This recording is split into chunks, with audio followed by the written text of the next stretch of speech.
जय श्री कृष्ण दोस्तों, स्वागत है आपका अपने चैनल कृदा भक्ति के आज के एपिसोड में। और आज का विषय बहुत ही अच्छा होने वाला है।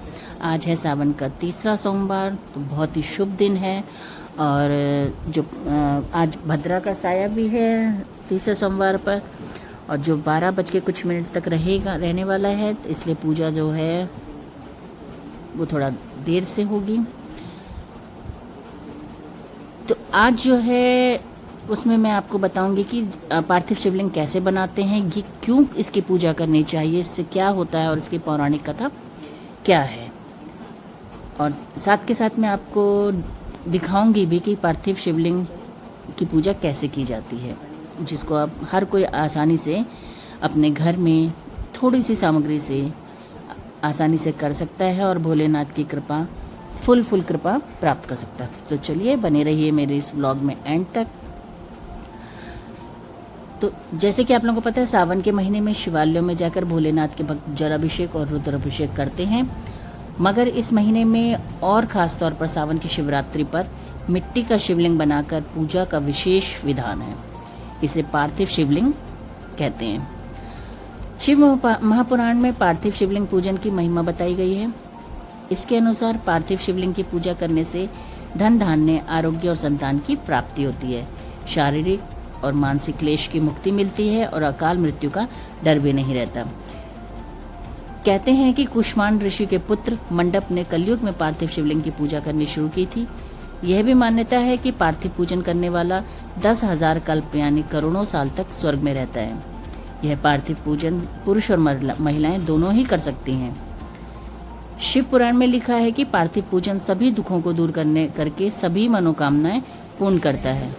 प्रतिदिन पार्थिव पूजन करने वाले को इस लोक और परलोक में शिव भक्ति की प्राप्ति होती है। आपको पता है, सावन के महीने में शिवालयों में जाकर भोलेनाथ के भक्त जलाभिषेक और रुद्राभिषेक करते हैं।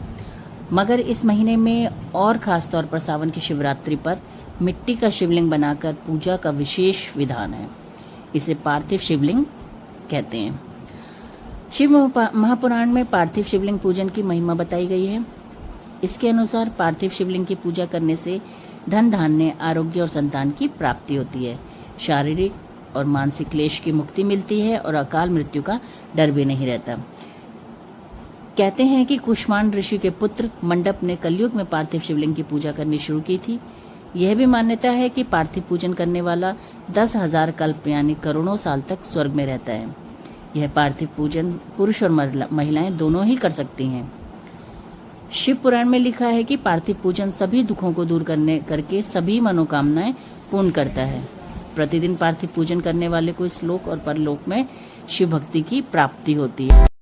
पार्थिव शिवलिंग बनाने के बाद मैंने कर ली थी अभिषेक की तैयारी, और आप साइड में देख ही रहे होंगे। अभिषेक के लिए मैंने सारी सामग्री जो है पहले से ही एकत्रित कर रखी है। तो सबसे पहले मैंने किया है शुद्ध जल से, गंगा जल से अभिषेक। उसके बाद ये है दही। आप चाहें तो दूध दही वगैरह से अलग अलग भी कर सकते हैं, और यहाँ चाहें तो आप पंचामृत, जिसे आप चरणामृत कहते हैं, उससे भी कर सकते हैं। दही के बाद मैंने अभिषेक किया है कच्चे दूध से, और ये दूध जो है गाय का दूध है और कच्चा दूध है, बॉइल्ड किया हुआ दूध नहीं है। उसके बाद मैंने किया शहद से, और शहद के बाद यहाँ पे अभिषेक करूँगी मैं घृत से। ये घृत अर्थात घी, जो घी है वो भी गाय का शुद्ध घी है।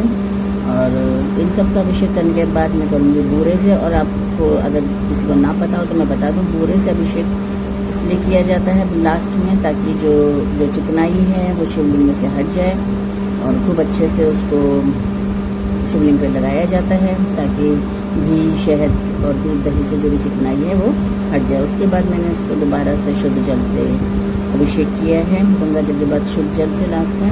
और अब मैं करूँगी चंदन का तिलक।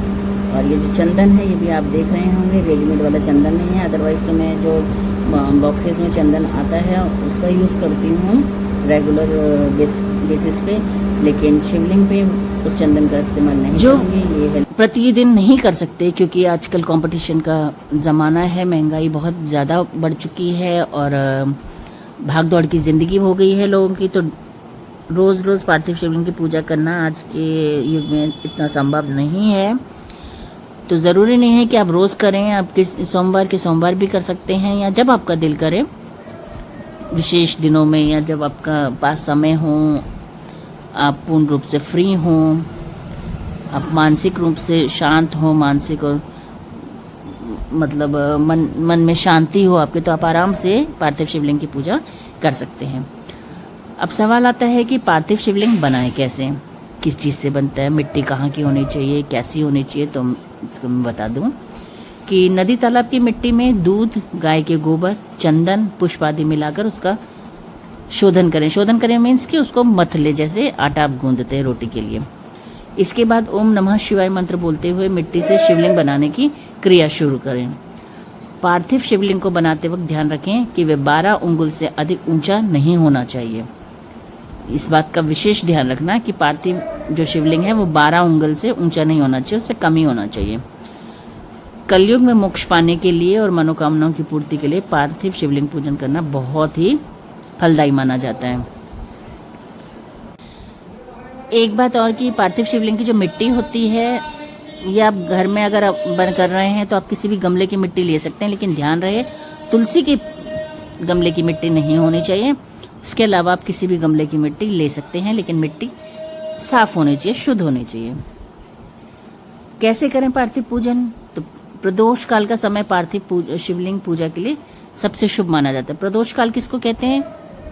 शाम के वक्त को प्रदोष काल कहते हैं। गणेश जी, विष्णु भगवान, नवग्रह और माता पार्वती का आह्वान करें। ओम नमः शिवाय का जाप करते हुए शिवलिंग पर जल और पंचामृत चढ़ाएं। इत्र, पुष्प, धूप, दीप और नैवेद्य अर्पित करने के बाद आरती करें। पुष्पांजलि के बाद भगवान से उनके स्थान पर जाने का निवेदन करें। शिवलिंग पर जौ चढ़ाने से आपको ग्रह दोषों से मुक्ति मिलती है और घर में सुख शांति बनी रहती है।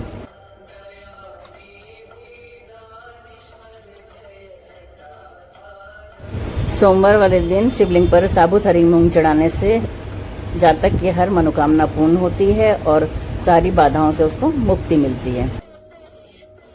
शिवलिंग पर काले तिल चढ़ाने से पितृ तृप्ति, काल सर्पदोष मुक्ति और शनि की कृपा प्राप्त होती है और यह शिव महापुराण में भी वर्णित है।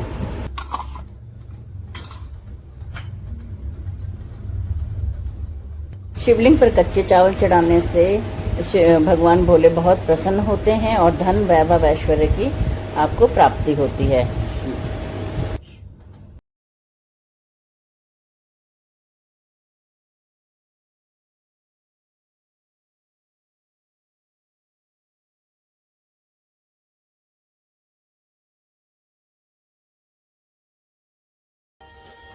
यहाँ मैंने शिवलिंग की आरती के लिए जोत की तैयारी कर ली थी और जोत में मैंने इस्तेमाल किया है गाय का शुद्ध देसी घी और उसमें मैंने 2 बाती का इस्तेमाल किया है जो शिव और शक्ति का स्वरूप मानी गई हैं।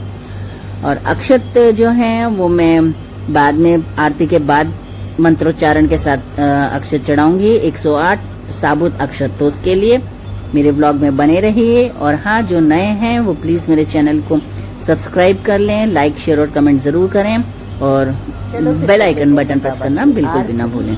और इसके लिए सारी तैयारी हो चुकी है, जो जल चुकी है।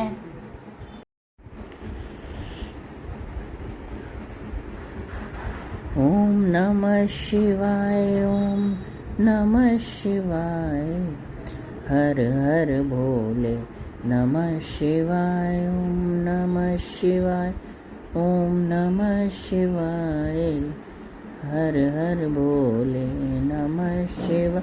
शिव गंगाधराय, शिव गंगाधराय, हर हर भोले नमः शिवाय, ओम नमः शिवाय, ओम नमः शिवाय, हर हर भोले नमः शिवाय, ओम नमः शिवाय, ओम नमः शिवाय, हर हर भोले नमः शिवाय। आरती हो चुकी थी और अब था प्रसाद लगाने का, भोग लगाने का वक्त। तो भोग में हमने लिए हैं यहाँ पर गुड़ और गुड़ का भोग लगाए हैं। उसके बाद शुद्ध जल लेकर के आचमन कर लिए हैं।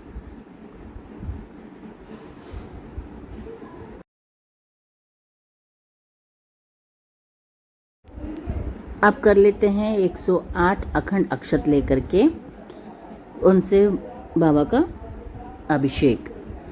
तो मैंने आपको जैसे कि बताया ही था कि जब हम अक्षतों से अभिषेक करेंगे तो एक मंत्र होता है, उस मंत्र के द्वारा ये अभिषेक किया जाएगा।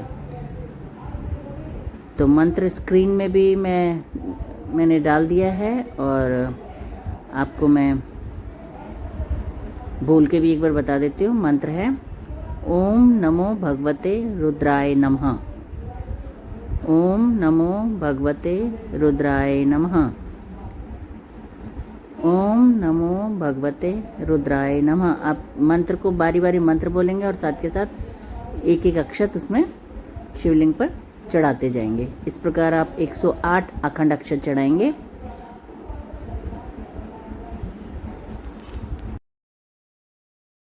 और यहाँ पर मैंने 108 साबुत अक्षत्र मंत्रोच्चारण सहित अपने अभिषेक पूर्ण कर लिया था। अभिषेक पूरा होने के बाद जो आपके हाथ में जितने भी बचे हुए चावल हैं, अक्षत हैं, वो आप शिवलिंग पे चढ़ा देंगे।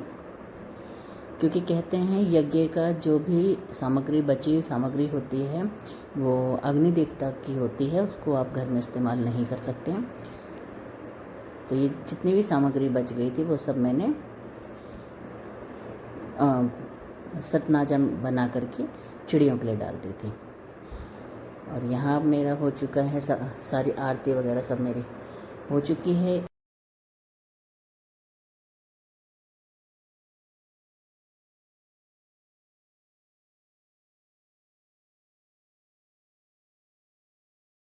हे भोलेनाथ, सभी की मनोकामनाएं पूर्ण करना। जो भी मेरे चैनल को सब्सक्राइब करें और इस वीडियो को देखें, उसकी ज़िंदगी में खुशियां ही खुशियां भर देना। हे भोलेनाथ, सबको खुशियां देना बाबा, सबकी मनोकामना पूरी करना, संसार को सुखी करना, भाईचारे और प्रेम की भावना चारों तरफ फैले। हाँ, मेरी पूजा संपूर्ण हुई और भोले बाबा ने कितनी मेहर कर दी। ये देखो, बारिश की आवाज़ सुनाई दे रही है आपको? कितनी तेज बारिश हो रही है।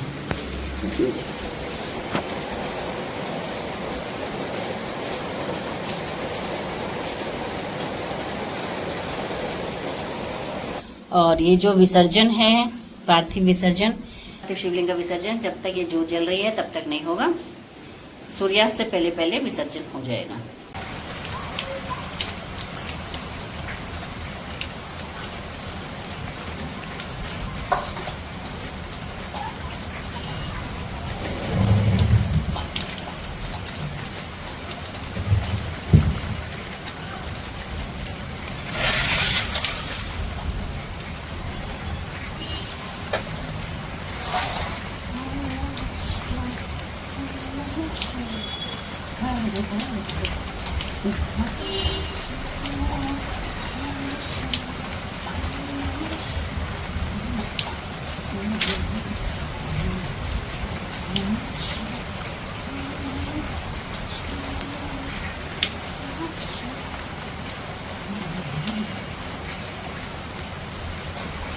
विसर्जन करते टाइम जलाधारी का मुंह अपनी तक होना चाहिए।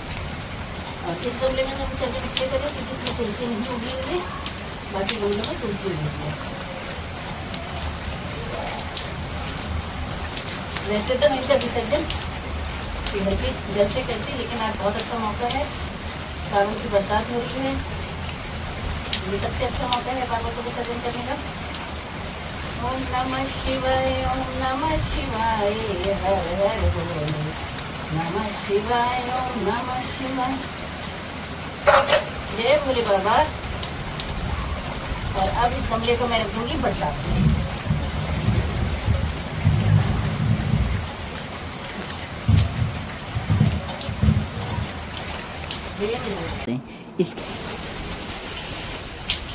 बाय बाय महादेव, हर हर महादेव। देखो मेरे ठाकुर जी का आज का श्रृंगार। आज भोले बाबा की पूजा में बहुत वक्त लगना था, काफ़ी लंबी पूजा थी, इसलिए मेरे बाबा जो हैं सिंपल से श्रृंगार में बैठे हुए हैं। अब इनका भी विश्राम का टाइम हो गया है, भोग लग चुका है। और ये देखो, आज मैं आपको एक चीज दिखाती हूँ। अभी मैं जस्ट भोलेनाथ की पार्थिव शिवलिंग की पूजा करके हटी ही थी।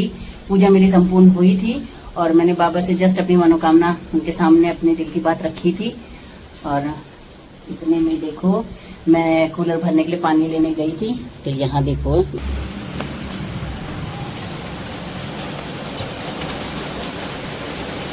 मौसम बिल्कुल साफ था पूजा के टाइम तक, और अभी देखो कितनी झमाझम बारिश हो रही है।